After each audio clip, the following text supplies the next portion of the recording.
Why did I choose Christianity? I get asked a lot, out of all the religions, why Christianity? And that's fair, right? I mean, there's no shortage of options. Just scroll through YouTube, walk down the spiritual aisle in a bookstore, or even just talk to your neighbors. Everybody's got a different path, a different truth claim, a different philosophy. So why Christianity? Now listen, I didn't pick it because it's the easiest. It's not. Jesus literally said, take up your cross and follow me. Doesn't sound like comfort, does it? I didn't pick it because it's trendy. Let's be honest, believing the Bible in 2025 doesn't exactly earn you applause. And I didn't pick it just because I grew up around it. Every single one of us at some point has to own what we believe. So why did I choose it? So let me give you 3 quick answers and then I'll try to expand a bit. First, because it's true. Second, because it makes sense of reality. And third, because it actually saves. So point number 1, truth that holds up. Here's where I had to start.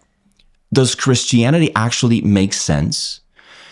See, every worldview has to answer the same 3 big questions. Where did we come from? What's gone wrong? And how do we fix it? So atheism says you came from nothing, by nothing, for nothing. That means no ultimate value, no ultimate purpose, no ultimate justice. I don't know about you, but I can't live like my kids are just highly evolved stardust with no meaning. That's not just depressing, it's unlivable. Well, what about Eastern religions? Well, they'll often say things like, what's wrong with an illusion, right? Just detach and escape the cycle. But if evil and suffering are illusions, then try telling that to a family bearing a child. Deep down, we all know evil is real and justice matters. Well, what about most other religions? Well, they put the pressure back on you. Do better. Climb higher. Follow the rules. Maybe God or karma or the universe will accept you. But Christianity, completely different. Where do we come from? Well, a personal God created us with dignity and purpose. The second question, what's wrong? Not just corruption out there, but sin in here, in my heart. And the third question, how do we fix it? Well, we don't. God does. He steps into the story through Jesus Christ. Now, here's the second point. A God who enters the story. Here's what hooked me. Most religions point to a path. Christianity points to a person. Buddha said, I'll show you the way. Muhammad said, I'll teach you the way. Jesus said, I am the way. Now, either he's lying or he's crazy or he's telling the truth. You can't put Jesus in the nice moral teacher box. He doesn't let you. And then he backed it up. He healed the sick. He calmed the storms. He forgave sins. And the ultimate proof, he rose from the dead. Now hold up. You might be thinking, that's just a myth. But the evidence is actually solid. The tomb was empty. If the Romans had the body, trust me, they would have paraded it through the streets. The disciples went from terrified cowards to fearless preachers. People don't get crucified for what they know is a lie. And Christianity exploded in the very city where Jesus was killed. So if the resurrection was fake, that movement would have been crushed instantly. If the resurrection didn't happen, Christianity collapses. But if it did, and all the evidence points that way, then Christianity isn't just true for me, it's true for you. It's true for everyone. Point number 3, grace that hits different. And then grace.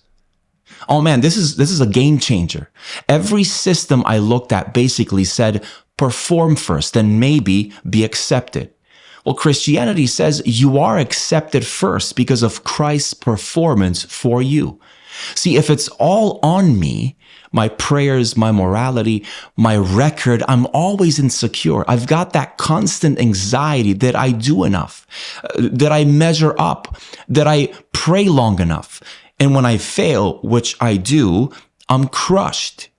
But Christianity flips the script. Jesus lived the perfect life I couldn't, died the death I deserved, and then handed me his perfect record as a gift. That's grace. It's like walking into a test, failing every question, and the professor erases your answers and replaces them with his perfect score, and then hands you the diploma with honors. No other religion dares to offer that. That's why I say grace hits different. Point number 4, a faith that works in real life. But here's the thing. It's not just intellectually satisfying, not just theologically beautiful, but Christianity actually works. When I'm weighed down by guilt, Jesus says, it is finished. When I'm full of fear, he says, I am with you always. When I wonder if I even matter, the cross screams, you are loved with an everlasting love. And I've seen it. I've seen it in my life. I've seen it in my church. I've seen it in my friends. Jesus doesn't just change ideas. He actually changes people. He takes addicts and makes them free. He takes broken marriages and breathes life. He takes restless hearts and gives them peace. No TED Talk can do that. No self-help book can do that. No philosophy can do that. Only Christ. So why did I choose Christianity? Well, because it's beautiful, because it's true, because it's good, and because it's Christ. At the end of the day, I didn't just choose Christianity because it explains life. I chose it because it gave me life.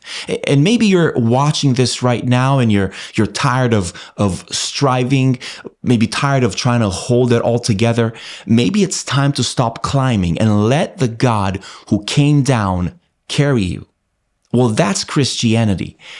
Not me reaching up to God, but God reaching down to me. That's why I chose it. And maybe it's why you should too.